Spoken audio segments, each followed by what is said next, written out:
Earning interest on Robinhood primarily involves leveraging its cash management feature. Here's a guide on how to earn interest on Robinhood. Open a Robinhood account. If you don't already have one, sign up for a Robinhood account and complete the registration process.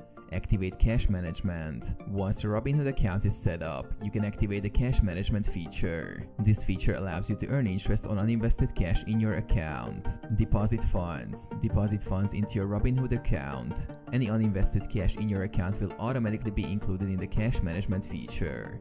Earn interest. The cash management feature offers a variable interest rate on uninvested cash.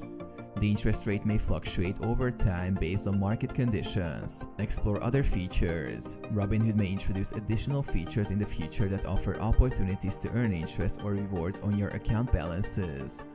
Stay informed about updates and new offerings from Robinhood. Monitor your account. Regularly monitor your Robinhood account and cash management balances. Keep track of any changes in interest rates or account features.